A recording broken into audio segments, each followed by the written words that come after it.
Radio Pajaritos FM, con el patrocinio de la Oficina de la Diversidad de la Municipalidad de Maipú, presentan Bienvenida Diversidad. Es un espacio destinado a visibilizar las realidades de las diversidades sexogenéricas y su relación con la sociedad. Conduce Miguel Cornejo. Sean bienvenidos. Este programa llega a ustedes gracias al financiamiento del Fondo de Fomento de Medios de Comunicación Social del Gobierno de Chile y del Consejo Regional. ¿Qué tal, querida audiencia? Bienvenidos aquí en Radio Pajaritos FM a una nueva edición, un nuevo capítulo de nuestro programa Bienvenida Diversidad. Hoy nos encontramos con el concejal de la comuna de Maipú, Vladimir Muñoz. Vladimir. Hola, ¿cómo estás? Muchas gracias por la invitación. Bueno, también gracias a ti por aceptar nuestra invitación a conversar hoy día. Vamos a hablar sobre, en general, la comunidad LGBT y el acontecer político respecto a ella en diversos temas, salud, educación, ¿no? Como para colocarnos al día desde una perspectiva más institucional y vinculada al territorio, como lo es el municipio y, el caso específico, la concejalía, que es la labor que desempeña. Como siempre, cabe destacar que este programa está siendo financiado por el Ministerio y Secretaría General de Gobierno y el Gobierno Regional Metropolitano, que nos permite llegar con este contenido hacia sus casas. Así que, hecha aquella mención, podemos empezar ya con la entrevista. Vladimir, si quieres una de introducción a las personas, una pequeña presentación personal, aspectos más relevantes tuyos, la labor como concejal, etcétera.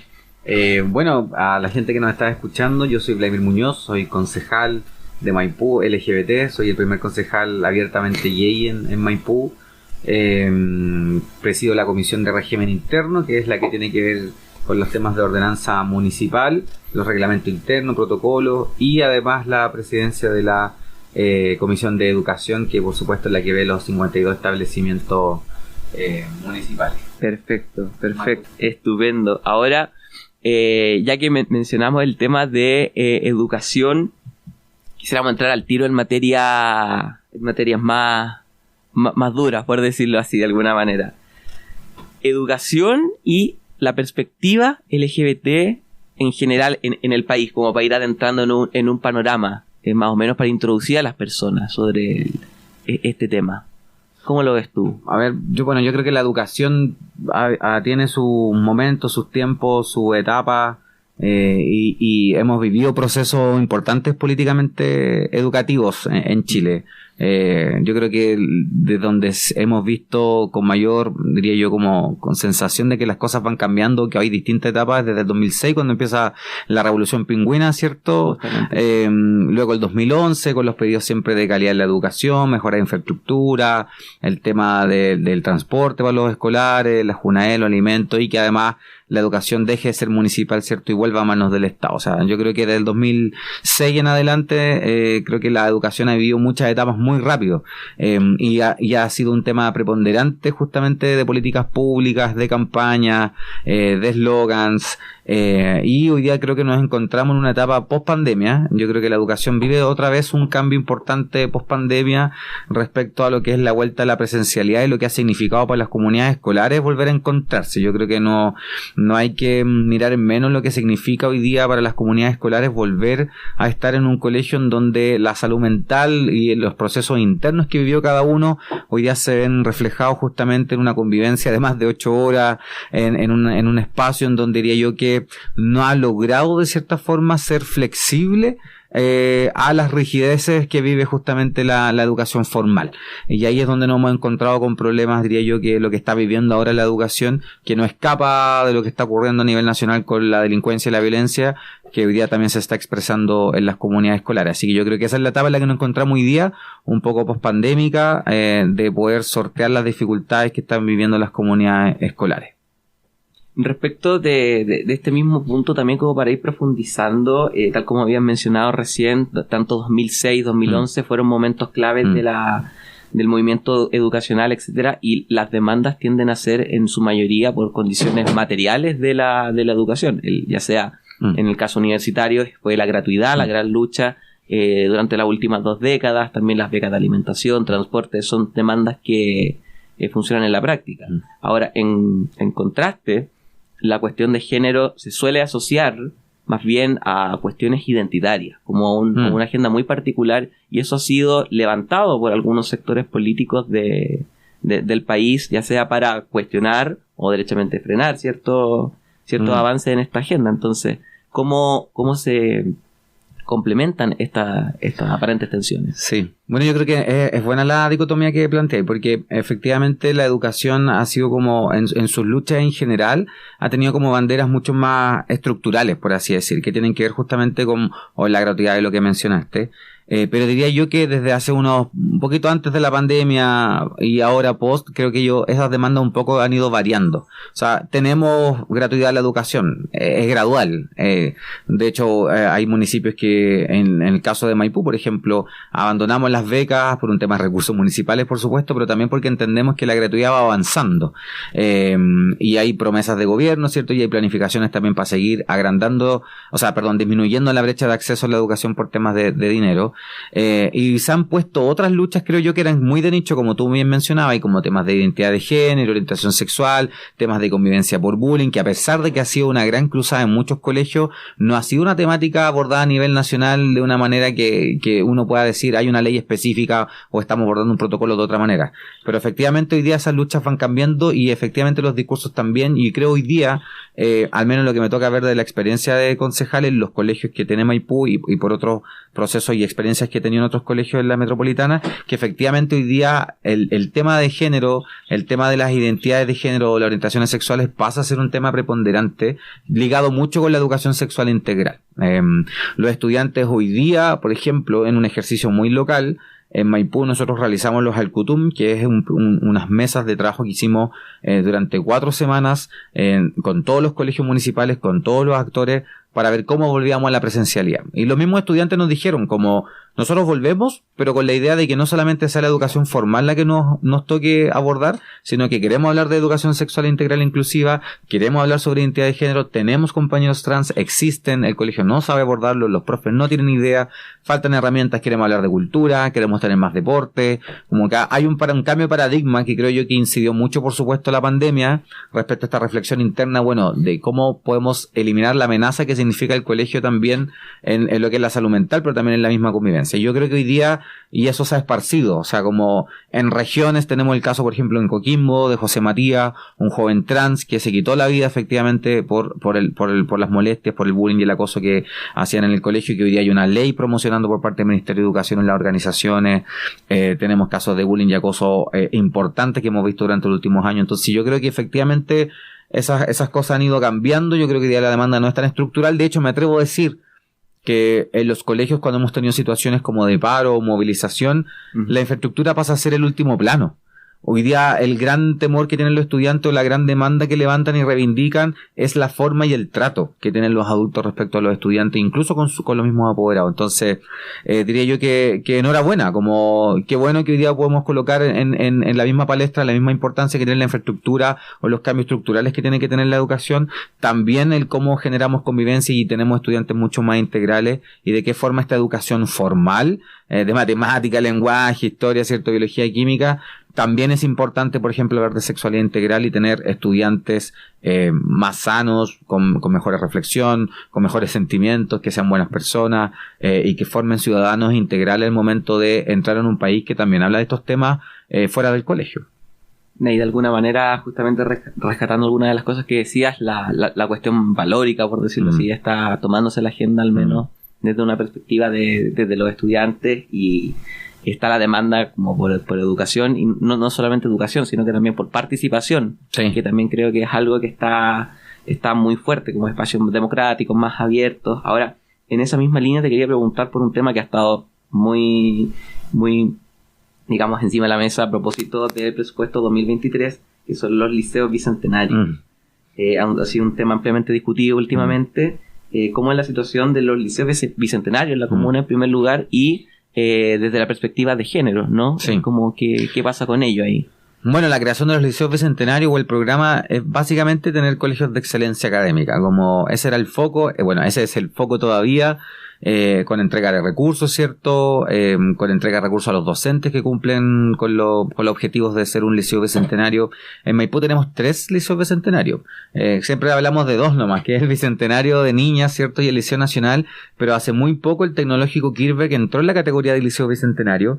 Y por supuesto que para uno como concejal, como adulto quizás, también para los mismos estudiantes, las comunidades, que es importante tener colegios de excelencia académica que nos dicen que están rindiendo los resultados tanto del CIMS, ¿cierto? O estudiantes que más adelante en la PDA van a poder dar un buen puntaje, y eso le abre por supuesto oportunidades.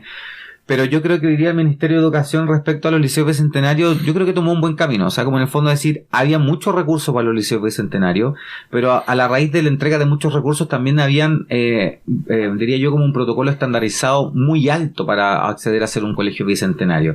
Y efectivamente la idea del colegio bicentenario, que es excelencia académica, yo creo que también deberíamos empezar a modificar justamente esa sustancia, y yo creo que así lo han hecho. He hablado con equipos de participación del Ministerio de Educación respecto a que hoy día los estudiantes nos demandan otras cosas más importantes también que la excelencia académica, todo lo que hablamos delante. Entonces, yo creo que hoy día cambiar el estándar de lo que significa ser un colegio bicentenario o de excelencia, que no solamente sea lo académico, también merece mayor nivel de recursos, que es algo que no estaba teniendo efectivamente como línea directa los establecimientos. Por ejemplo, infraestructura. O sea, nosotros tuvimos que postular a 26 establecimientos educacionales a fondos de emergencia del Ministerio de Educación que se entregaron en este gobierno respecto a la situación pandémica por el abandono que tenían muchos establecimientos en temas de infraestructura. Bueno, ¿por qué no hablemos también de un fondo de emergencia por lo que está ocurriendo hoy día con los niveles de violencia en los colegios? Yo creo que los bicentenarios, perfecto que existan, pero con un estándar mucho más amigable y con un estándar que también al colegio le permita, por ejemplo, si es un colegio que tiene buena convivencia escolar, también pueda ser cuantificable efectivamente, tanto para poder optar al grado de bicentenario y así también adquirir mucho más recursos y potenciar una buena práctica que puede ser imitada también por otros establecimientos. Yo creo que hoy día la política de bicentenario está en proceso flexible, ojalá sea líquido, ojalá se pueda modificar. Y ojalá pueda tener otros intereses tan importantes como lo académico, pero también como lo es la convivencia. Yo creo que lo veo como... Voy al Kirchberg y el Kirchberg se ganó su trabajo y su bicentenario, pero porque el Kirchberg, aparte de lo académico, tiene un componente de convivencia muy importante. Es un colegio donde los cabros se sienten identificados con su establecimiento, lo quieren, lo cuidan.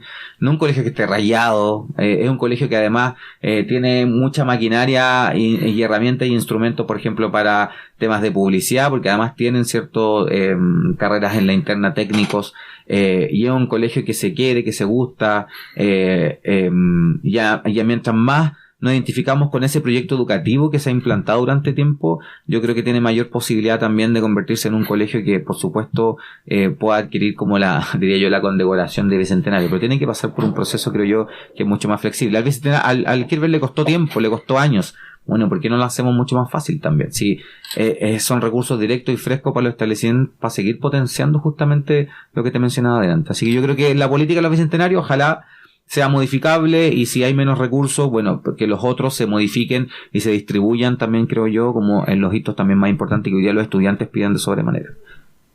Ahora, sobre justamente esta cuestión de los liceos bicentenarios, ya extendiéndolo también a los otros colegios municipales, ¿no?, con los cuales el municipio mantiene una relación obviamente directa.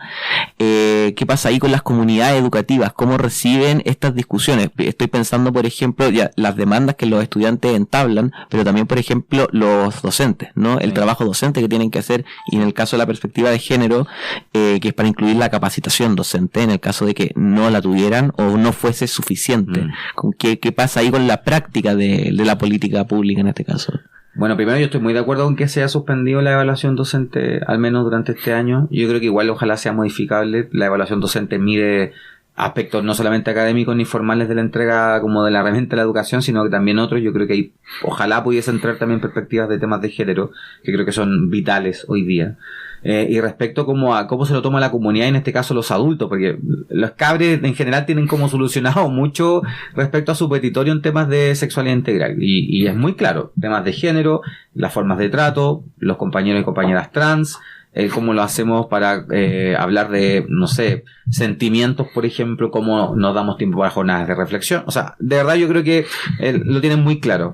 Los adultos no tanto, y eso se nota. Yo creo que no hay que esconder tampoco la mano, y yo creo que los adultos también han sido un poco responsables en decirnos, no manejo esta información, no manejo la herramienta, no tengo las competencias para abordar esto.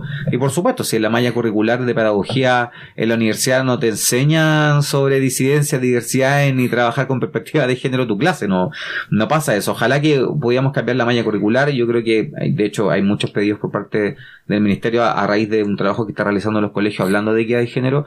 Una de las soluciones justamente es cambiar la malla universitaria, pero al día de hoy no lo tenemos. Entonces, yo creo que los adultos hoy día son responsables primero, como no teniendo esas herramientas, justamente en lo autodidacta que tienen que ser para poder modificar tanto el lenguaje con el que nos conversan a los estudiantes, y en el lenguaje de la forma y el trato que tienen con los estudiantes. Y no es un misterio tampoco que profesores más jóvenes tienen mucho mayor nivel de adherencia y confianza con los estudiantes respecto a estas temáticas que profesores que ya llevan años en el sistema. Y en esa diferencia de profesores que llevan más años en el sistema, también hay diferencia entre profesores que se han preparado para hablar de género, disidencias, por ejemplo, convivencia escolar, versus los que no. Y ahí yo creo que hemos sido parte importante, o han sido parte importante, digo hemos sido porque yo fui parte de las organizaciones de la sociedad civil de diversidad antes, parte importante justamente en la formación autodidacta de esos docentes para hablar de diversidad y equidad de género en los establecimientos. Claro, yo veo una diferencia entre el equipo docente mismo de adultos que se hace cargo, ¿no?, de cómo autodidactamente de aprender. Ahora, yo creo que ha costado en el sentido de que igual existen resistencias. Si hay algo que yo he tratado de pregonar mucho entre los adultos docentes, es que independiente de, porque uno, por supuesto, pues tener sus propias formas valóricas, su formación religiosa, y eso atañe, por ejemplo, no entender a las disidencias y diversidades, o tener una formación muy machista, pero quédate con eso en la casa. Como docente uno tiene diría yo, incluso hasta el mandato legal diría yo, como propender efectivamente a que ese discurso o ese lenguaje que tú utilices no genere discriminación, que se genere un ambiente sano, que tus estudiantes puedan compenetrar contigo, tener confianza, etcétera. Así que yo creo que ha sido difícil ese camino. En general los adultos logran entender de cierta forma. Los profesores han avanzado harto respecto a esta situación. Yo creo que en las capacitaciones se nota, hay mucho más interés, por ejemplo, en diplomados, en temas de sexualidad. En los mismos colegios, si son los mismos estudiantes los que ponen el tema, los profes como traigan a alguien como para que nos vengan a enseñar. Lo que sí yo he encontrado más resistencia es justamente en los apoderados. Yo creo que ese mundo de adultos es mucho más complejo, y no solamente en este tema, como en todos. Al colegio que voy me dicen gracias por la charla, a los profes, pero ahora toca los apoderados, pero son complicados.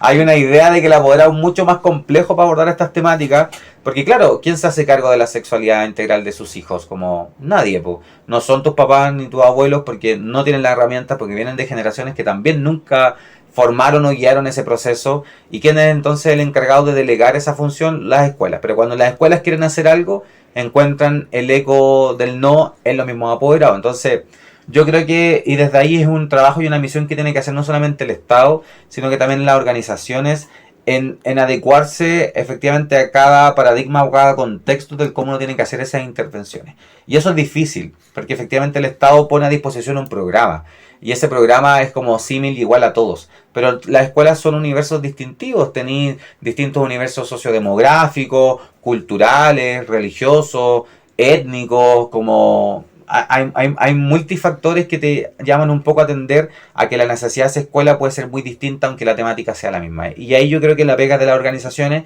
y la pega de nosotros los activistas, que estamos también full metidos en los colegios tratando de educar.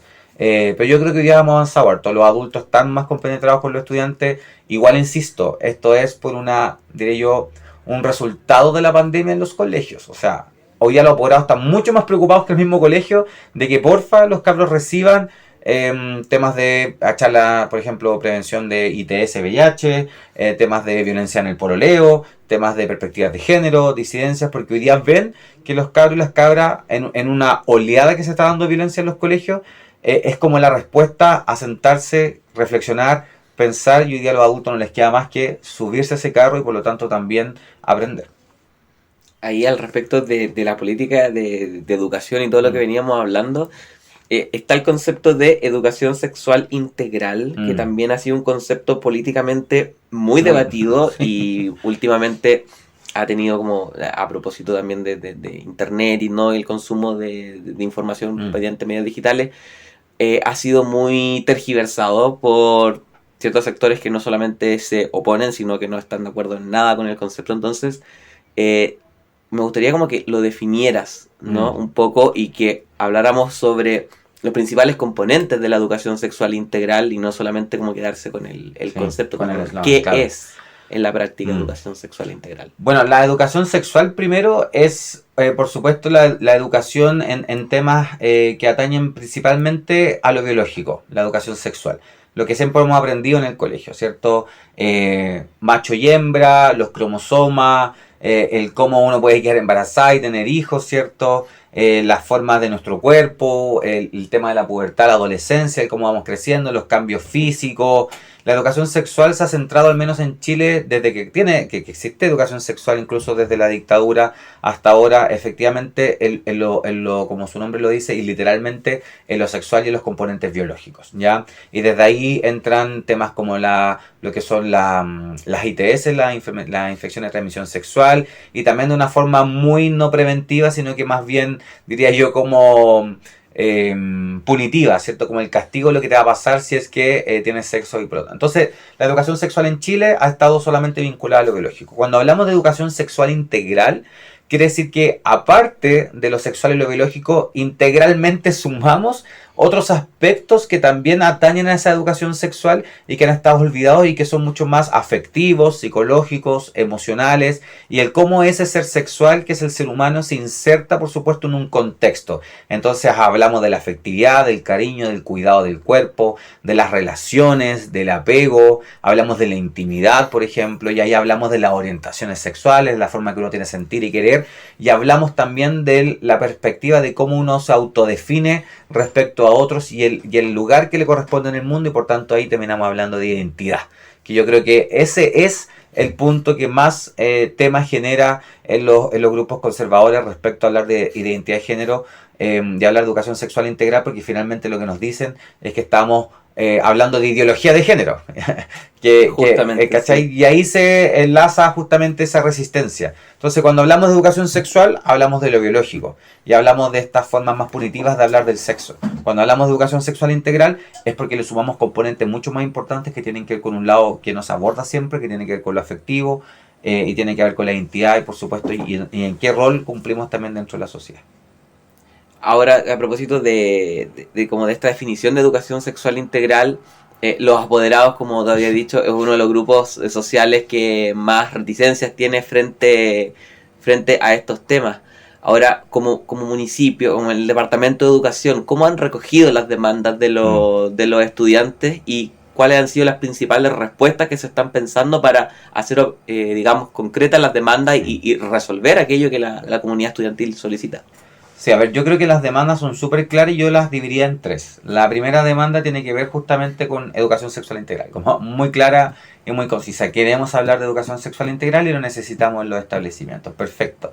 La segunda demanda tiene que ver de qué forma los adultos y sobre todo los docentes se forman y entregan esas herramientas en la comunidad escolar. Y lo tercero tiene que ver también, diría yo, con una demanda más de cómo hacemos carne, ¿cierto? Lo que tú mencionabas, y cómo lo bajamos en la realidad local y cómo lo ponemos en práctica. Yo creo que son esos tres ejes. En esos tres ejes, la CODEDUC, la Corporación de Educación Municipal, diría yo que ha hecho una pega muy importante, no solamente como desde la oficina pensar qué es lo que vamos a hacer y cómo vamos a responder, sino que ha hecho de manera más participativa este proceso, porque finalmente cuando tú lo haces así, y no es por un capricho, como hablemos de participación, cuando tú generas una política pública, en este caso, para hablar de educación sexual integral de manera participativa, es porque entiendes que esa comunidad que va a participar, adultos, profesores, estudiantes, se van a identificar con ese proceso. Si falla, la culpa no va a ser de la CODEDUC, la falla va a ser de esa comunidad y que finalmente no logró quizás atender a esa preocupación y cómo bajarla. Pero si tiene éxito, también es un éxito por parte de toda la comunidad que participó. Entonces, identificar los procesos y hacerlos propios yo creo que es muy importante, porque además nos lleva a una etapa de decir, bueno, lo estamos haciendo bien, estamos atendiendo la solicitud y estamos todos metidos arriba de este carro, lo estamos empujando de cierta forma. Y ahí la corporación, aparte de hacerlo participativo, yo creo que, y a raíz de estas tres situaciones que te comento, ha tenido varias respuestas que creo que son súper importantes. La primera respuesta que tuvimos fue justamente la oleada de violencia que se empezaron a dar en colegios subvencionados y particulares, un poco como de manera preventiva de qué vamos a hacer cuando empiecen a llegar a los colegios municipales. Y empezamos a hablar de un plan de escuelas libres de violencia, ¿ya? Y en ese plan de escuelas libres de violencias, y pongo violencias porque tenemos violencia de género, violencia a las disidencias, violencia interna, violencia por un montón de otras cosas que existen dentro del establecimiento, empezamos a entregar jornadas de reflexión todos los lunes. 2 lunes al mes todos los colegios tienen que estar en jornadas de reflexión. Y esas jornadas de reflexión se sacan a través de lo mismo que los estudiantes nos mencionan y las generan y las abarcan los equipos de convivencia escolar y con los apoderados. Se llaman a los equipos de apoderados a través de convivencia, se conversa, se hace todo un proceso un poco como para, diría yo, como bajar la carga, un poco como escolar de lo que significa volver a clases un lunes, porque de hecho hay estudios, o sea, los estudiantes en colegios, sobre todo vulnerables, que consumen drogas, por ejemplo, o alcohol, volver el día lunes a clases es un día muy difícil.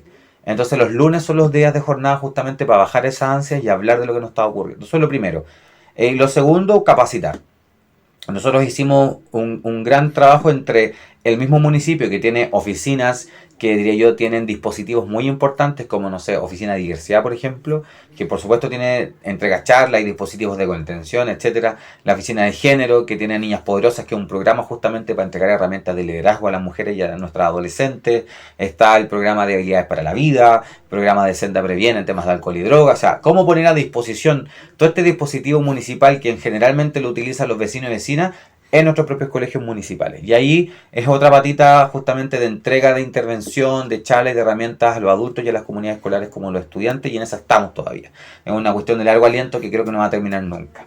Y la última patita para responder tiene que ver también de protocolarizar este proceso y está instrumentalizado hoy día en el PADEM, que eso es súper importante. El PADEM, que es este programa anual de educación municipal que obligatoriamente los colegios tenemos que hacer y los municipios, se entrega y como ápice y como articulado completo está trabajo en perspectiva de género, en temas de disidencia, en temas de convivencia escolar. O sea, eso te quiere decir que obligatoriamente los docentes, las comunidades escolares, los estudiantes, los apoderados tienen que trabajar para construir ese PADEM que tiene como horizonte el trabajo en esta situación. Entonces, por un lado lo tenéis institucionalizado, está protocolarizado, por otro lado estáis trabajando en las intervenciones en los establecimientos, pero por otro lado también estáis dando instancias de reflexión y relajo para poder seguir mejorando. Y yo creo que eso ha sido, diré yo, una buena política porque ya no tenemos los problemas que tienen los subvencionados y los particulares. Por supuesto que existen problemas en los municipales. Tenemos situaciones de violencia escolar en la interna entre estudiantes o hacia profesores o al revés. Tenemos situaciones de bullying, por supuesto, y acoso se dan. El tema es que hoy día existe un protocolo claro, ve cómo se acciona y además de eso existen mucho más ojos mirando ese proceso. O sea, tenía concejales encima. En los subvencionados y los particulares no tenía nadie más que la Superintendencia de Educación, que es como la institución máxima que le puede generar una denuncia o una sanción al colegio. Pero los municipales tenían los concejales que estamos metidos, tenían los apoderados que tienen la idea de que el colegio público como apoderado tenga la instancia de poder denunciar y fiscalizar incluso. Tenía la corporación a través de los equipos de convivencia. Entonces yo creo que hoy día, si tú me preguntáis en temas de convivencia, no académico, en temas de convivencia propiamente tal, hoy día los colegios municipales, al menos en Maipú, están dando el ancho.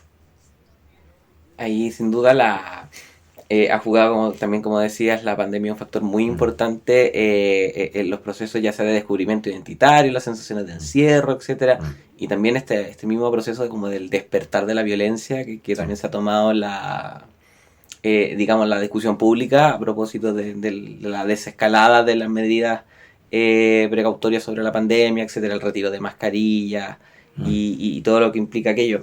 Ahora, como yendo hacia un plano más general, una de las urgencias que al menos en este programa hemos recogido de distintas perspectivas de la misma comunidad LGBT es la seguridad. La agenda de seguridad igual ha estado en la agenda política últimamente a propósito de las cifras que se han dado y todo eso, pero para la comunidad LGBT es particularmente apremiante, especialmente para la expresión trans, ¿no? Por la violencia y todo eso. Cómo se ha ido gestionando la violencia, de la crisis de seguridad, mejor dicho, acá en Maipú desde esa perspectiva, desde perspectiva de género. ¿Se está considerando? ¿Es un tema frecuente? ¿Está sobre la mesa? ¿Qué pasa ahí? Sí, cuando nosotros llegamos al municipio, primero, claro, la seguridad, o sea, es la temática hoy día, independiente de las cifras, que como dijiste tú, estamos en una cifra histórica de las más bajas, la sensación de inseguridad es tremenda, pero en general la comunidad LGBT vive un problema de inseguridad, diría, mucho más particular, que tiene que ver justamente con cómo son tan reducidos los espacios que tiene la comunidad LGBT, por ejemplo, para temas de, no sé, como diversión, discoteca, vida nocturna, o en el día a día, están reducidos ese espacio que por lo tanto se hace mucho más visible cuando ocurren situaciones de violencia o inseguridad para la misma comunidad LGBT. Por eso son tan retumbantes, o sea, todos los días la gente la asaltan, lamentablemente pues, con violencia, te pegan con una pistola en la cabeza, todos los días ocurre. Pero cuando ocurre un hecho de connotación a la comunidad LGBT toma mayor preponderancia porque, históricamente es una comunidad muy violentada, y tres, son tan reducidos espacios que además te ocurra eso. O sea, de verdad, yo creo que la situación de violencia e inseguridad de la comunidad LGBT es un tema no menor. De hecho, hay mesas de gobierno que están trabajando en la temática hace años. Hoy día Irina Caramano, junto con las organizaciones de la sociedad civil en temas, están abordando principalmente el tema de seguridad. Y en Maipú lo que nosotros hicimos, y uno de los reclamos mayor que realizamos la concejala Cá Quirós, que también es de la disidencia junto conmigo, es que los guardias de seguridad en general espantaban de los espacios públicos a la comunidad que mostraba afecto en una plaza. O sea, ya aquí nosotros sabemos que en Maipú existe la Plaza del Pololeo, ¿no? O la que está entre el consistorial y el teatro, ¿cierto? La Plaza del Bombero. Sabemos que hay muestras de afecto para parejas heterosexuales, homosexuales, el cerro, por supuesto, en plazas de interior que tenemos en el municipio. Y eso significaba por parte de los guardias de la municipalidad que terminaban expulsando. Y muchas de las comunidades llegaban a nosotros y nos decían, finalmente no puedo estar en mi comuna, en la que quizás me puedo sentir seguro, porque puedo llegar rápido a mi casa, y tengo que ir a otra comuna, a un parque de esparcimiento. Entonces si van a Providencia, si van a Santiago Centro, en el San Borja, donde también sabemos que no es seguro para las comunidades. Independiente de que hay tomas de espacio, hoy día los cabros de la disidencia se toman el San Borja, los guardias, los carabineros, cualquier otra persona puede llegar y te echan igual de una manera violenta. Entonces, ¿cómo hacemos que Maipú se convierta en un espacio seguro para las comunidades LGBT si quieren mostrar afecto o no, o si quieren estar tranquilamente en un parque? Y ahí nosotros hablamos de que la seguridad tiene que tener perspectiva de género, sí o sí. Y es un trabajo que ha levantado mucho Cá Quirós en las mesas, porque ella hoy día es representante de los concejales en el comité de seguridad comunal. Incluso hoy día, por ejemplo, hasta las luminarias son con perspectiva de género. O sea, nosotros entendemos que una luminaria o un espacio bien iluminado es menos peligroso para las mujeres y las disidencias. ¿Se entiende? Entonces, por ejemplo, el plan de recambio total de luminaria a 8 años a tecnología LED, o sea, luces mucho más brillantes, blancas de menor costo, es una importante herramienta para combatir la violencia a las comunidades y a las mujeres. Y quizá voy a decir otra cosa que no es muy popular. Yo no creo en los portones. Entiendo que la gente necesite portones, o sea, lo entiendo. Pero yo no soy una persona que crea que los portones son la solución. Porque desplazan además el delito a otro sector que no tiene portones. Pero además de eso impide el libre circulamiento de personas que estén en situación de riesgo. O sea, si hay una persona, una mujer o una persona disidente que está corriendo de un grupo de personas, una persona que la quiere violentar y se encuentra con una calle y pasajes llenas de portones, o sea, esa persona puede correr, sube el riesgo de perder la vida, ¿me entendí? O de ser violentada. Entonces, creo yo que son miradas que tenemos que seguir dando. Hoy día la seguridad es con perspectivas de género, no solamente las luminarias, los portones, sino que también el cómo los deltas, que son nuestros guardias, o el cómo todo el personal de seguridad se ha ido capacitando también, entendiendo que hoy día existe una ley antidiscriminación, donde el funcionario público tiene una connotación especial en esa ley, en donde tenéis autoridades que son abiertamente de la comunidad y por tanto para la gente es mucho más fácil venir a denunciar esas situaciones, donde existe una oficina de diversidad, donde hay toda una política pública puesta a disposición de la comuna y de los funcionarios que vayan entendiendo también lo que significa cuidar y cautelar esas comunidades. Eso yo creo que son como grandes rasgos, diría yo, como un gran paraguas. Y particularmente yo creo que no vamos a resolver hoy el tema de la inseguridad de las comunidades, porque además eso tiene que ver con un cambio de paradigma cultural tremendo. Yo siempre he dicho que cuando nosotros o los medios de comunicación exponen de mayor forma los discursos de odio, eso trae consecuencias. Y las consecuencias es que a mayor amplitud o amplificación de lo que significa ese discurso de odio, vamos a tener personas golpeando o maltratando a personas de la comunidad LGBT. Porque no es solamente una cuestión de lo que uno haga acá en el municipio con su guardia, sino es lo que pasa y la responsabilidad que tienen los medios de comunicación de reproducir discursos de odio que le hacen sentido a la gente. Y eso es otra problemática, porque esos discursos de odio le hacen sentido a personas. Y ahí yo creo que tiene que ver justamente con el proceso que estamos haciendo. O sea, educación para mí hoy día, es es justamente también hablar de seguridad. El cómo promocionamos la educación sexual integral y hablamos del cuidado de nuestra comunidad en los establecimientos va a ayudar, por supuesto, a un cambio completo de paradigma que nos permita reforzar y cuidar también a las comunidades en temas de seguridad. Y justamente han habido voces que levantan la agenda de seguridad con justa razón como prioridad, debido ya sea a la encuesta o a las crisis con determinado aumento de delitos, etcétera, independiente de la disminución que haya global, alegando, digamos, que estas son urgencias para dejar atrás, digamos, estos temas con los cuales no están de acuerdo, ¿no? Sí. Siendo que en realidad como que en la práctica se pueden resolver ambas en conjunto con los ejemplos que estabas planteando. Entonces ha sido igual también un proceso de discusión ahí importante. Sí. Es que es difícil, porque ayer vi una noticia respecto a la cárcel de Puente Alto. Como los gendarmes en uso de su fuerza y un apremio legítimo maltrataban a los que estaban presos. Hoy día como que cuesta hablar de esa temática, como que ya no es popular. Como hablar de derechos humanos de los presos. O sea, perdieron la libertad, pero no perdieron nada más, la dignidad ni nada, pero seguimos reproduciendo el mismo modelo y a la gente hoy día yo veo en los comentarios como, se lo merecen, y es como heavy. Y uno piensa y tiende a pensar entonces como si mi discurso, lo que estoy defendiendo valóricamente está bueno, está malo, y ahí es donde uno entiende por qué a la gente le hace sentido esas cosas. O sea, hoy día los grupos conservadores, como decís tú, que abordan la temática de seguridad dejando atrás lo otro, es porque tienen el sartén por el mango, po. Tienen el discurso, ellos hoy día son dueños del relato. Perdimos por supuesto que se perdió la votación en el plebiscito y por lo tanto hoy día se genera como que el discurso les pertenece, y efectivamente no podemos hablar más de otra cosa. Yo creo que la izquierda en general, que siempre se le ha criticado por no poder hablar de seguridad, es porque sentimos siempre que perdemos el relato, po, y no estamos como en concordancia con la gente, pero yo creo que no podemos abandonar esos principios mínimos justamente de que si hay personas como gendarmes que ostentan de su poder y cometen apremios ilegítimos contra los presos, eso es una falta gravísima de los derechos humanos y tienen que condenarse. Y porque finalmente seguimos reproduciendo el mismo modelo que estos mismos grupos conservadores nos quieren volver a hacer creer que funcionan y no funcionan durante décadas que no han funcionado. O sea, llevamos en lo mismo, quieren más fuerza, pero no ha cambiado nada. Y lo mismo pasa en seguridad y lo mismo pasa en educación. Siguiendo con el tema de seguridad, que me parece muy importante, quise llevarte un tema igual que es como un poco engorroso, que tiene que ver con Carabineros y con la perspectiva que ha cambiado, especialmente desde el 18 de octubre de 2019. Carabineros pasó por una crisis de imagen tremenda, a propósito de las manifestaciones, etcétera, los temas de derechos humanos. Luego esto en 2022, a propósito de este reconocimiento, sensación de inseguridad a lo largo del país, encontramos que de alguna manera ha vuelto como el lugar de Carabineros y las discusiones sobre la reforma a la policía han vuelto en forma de más atribuciones, esta vez el combate a otro tipo de violencia como el narcotráfico, etcétera.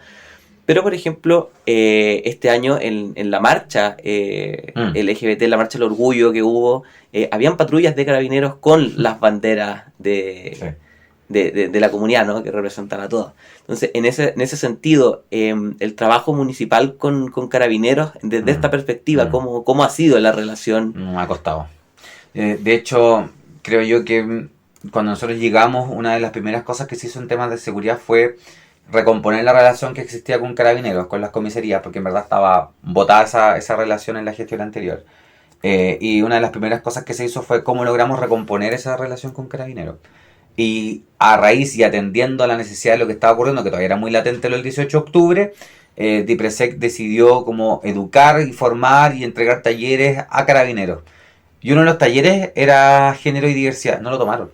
No hubo caso. Un año y medio, de hecho, porque hace solamente 3 semanas pudimos reunirnos con Carabineros, en específico la concejala Caquiros con DIPRESEC, y para recién abordar temáticas de género y disidencia. O sea, antes no se hacía. 1 año y medio nos costó que Carabineros tomara la posta acá de hacerse cargo de que efectivamente tenemos un problema con ellos y con la comunidad.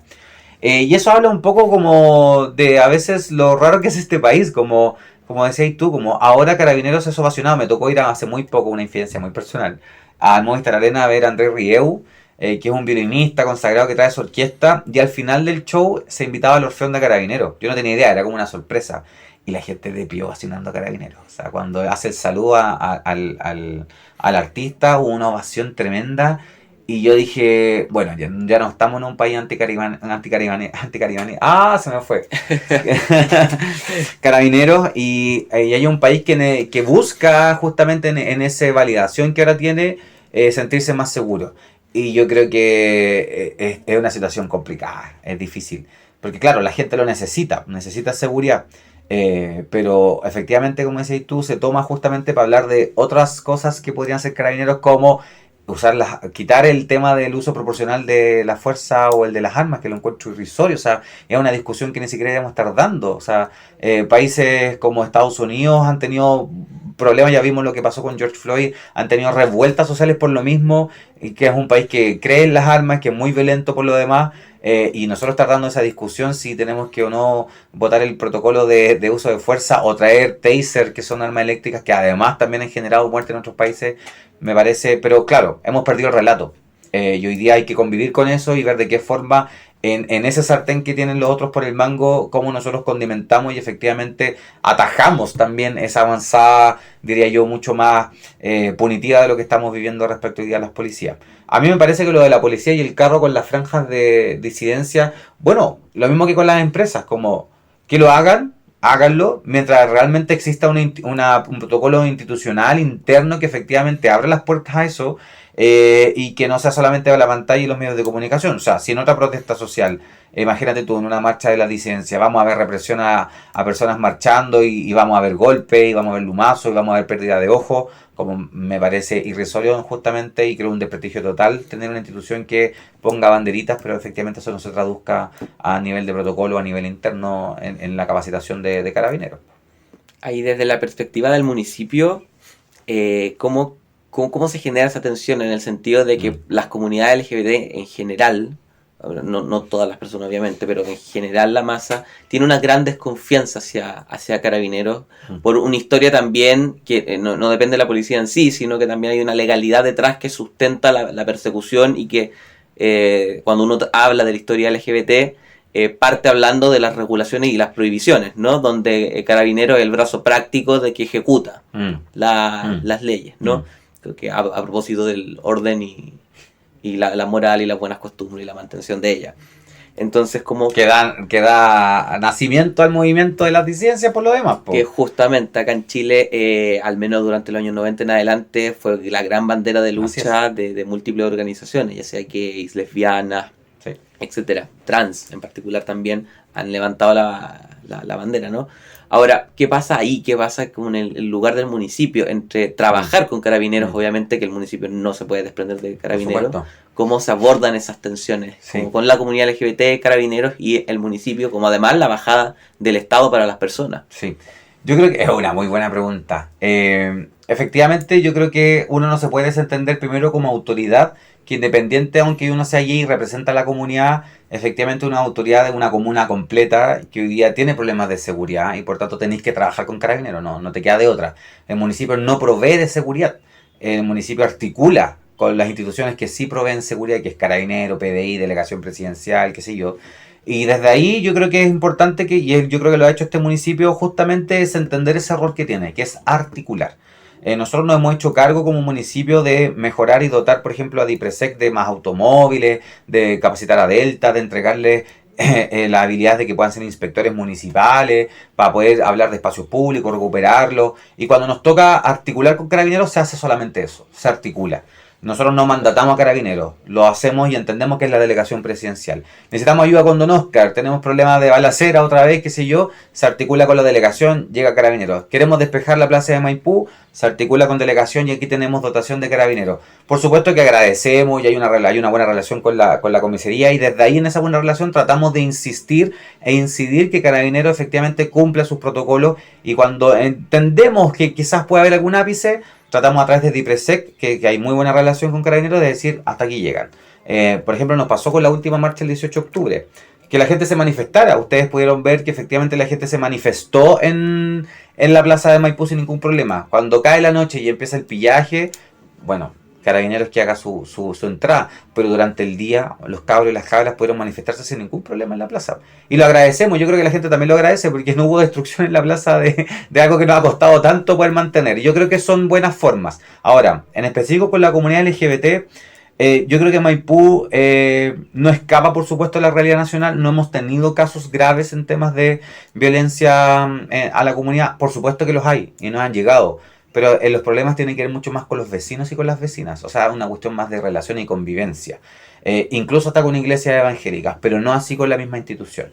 Y nos pasó, y lo cuento como anécdota, pero yo creo que es muy importante, que cuando tenemos actividades LGBT, en general Carabineros no se acerca, no actúa, y cuando aparece y existe quizás algún problema o alguna situación que pueda generar algo, ellos nos dicen manéjenlo ustedes, como nosotros vemos allá cuando necesiten de nuestra ayuda, y listo.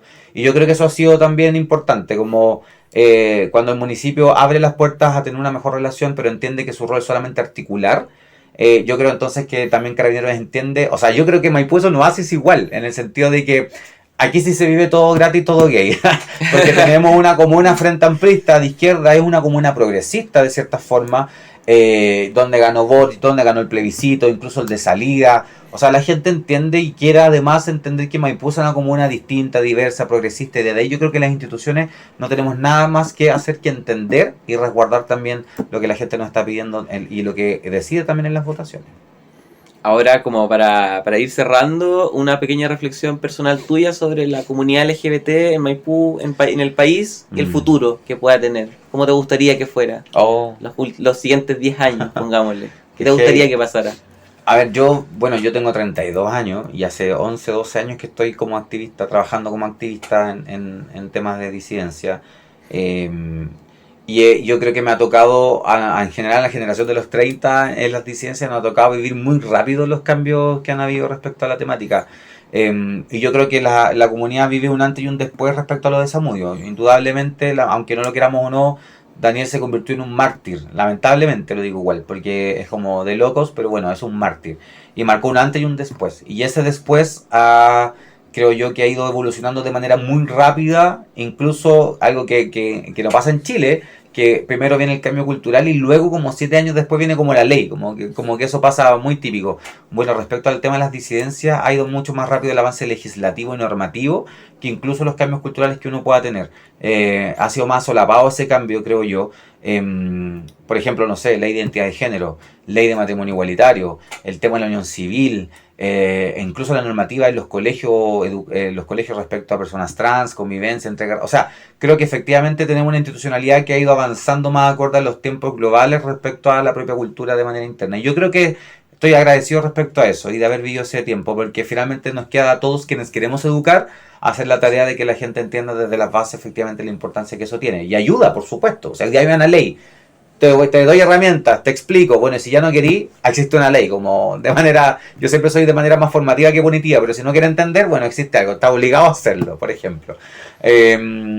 Entonces a mí me gustaría ver, y yo creo y confío en una comunidad LGBT, y que es una gran misión y lo que yo apelo mucho, que ojalá esté mucho más politizada. Yo creo que hoy día tenemos un grave problema respecto a la comunidad de las diversidades, y que incluso con la separación de las diversidades y las comunidades versus las disidencias, como se entiende las disidencias como una parte de la comunidad mucho más politizada, activista, que da una batalla contrahegemónica respecto al sistema, por ejemplo.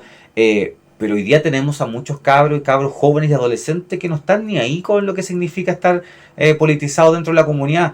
Y con justa razón, pues si son cabros que lo han pasado pésimo, que hoy día después de la pandemia se dan cuenta que viven violencia, llegan a una marcha de las diversidades y te encontrás con un bloque disidente, contrahegemónico, que cuando marchan gente con sus colores, jóvenes que quieren ser libremente gay, lesbiana o trans ese día, te encontrás con la misma comunidad tirándote hate, porque finalmente está ahí como con las marcas o está ahí con los colores. Yo creo que ahí tenemos que aprender a convivir. Yo creo que eso es algo que quiero y espero para la comunidad. De qué forma la alegría que puede sentir la gente, la edad que tiene, dichosa por ser quien es y representar y vestirse de colores y habitar sus colores, versus también el cómo hacemos que esos cabros entiendan que ese espacio lo tienen también porque hay movimiento político y hay disidencia y hay una lucha interna que hay que dar contra las instituciones y el Estado y las policías y un montón de otras cosas, justamente para poder tener y lograr mucho más espacios y reivindicación de derechos. Así que yo espero, ojalá que esa comunidad logre encontrarse en algún minuto, que tengamos líderes y activistas también que entiendan eso. Yo creo que igual estamos muy...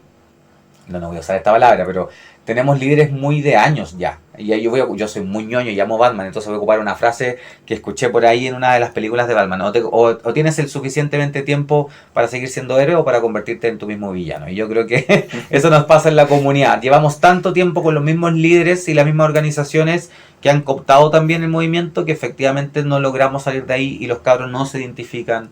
Y hoy día yo veo en TikTok y en Instagram y que me toca estar mucho con los colegios, si uno no va a entregar ese mensaje no llegan a nadie más porque no están politizados con la temática y es una gran deuda que tenemos, así que espero que eso podamos resolverlo pronto.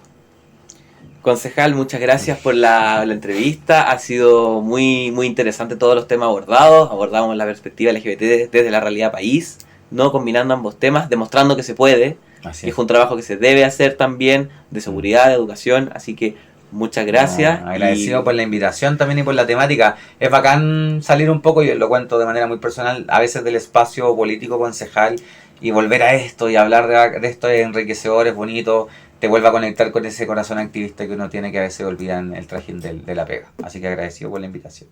Ahí queda el espacio abierto, así que muchas gracias también a la audiencia. Nos estamos escuchando próximamente en Bienvenida a Diversidad y los demás programas de Radio Pajaritos FM, así que muchas gracias. Nos vemos en otro episodio. Muchas gracias. Adiós. Pajaritos FM, junto al patrocinio de la Oficina de la Diversidad de la Municipalidad de Maipú, presentó Bienvenida a Diversidad.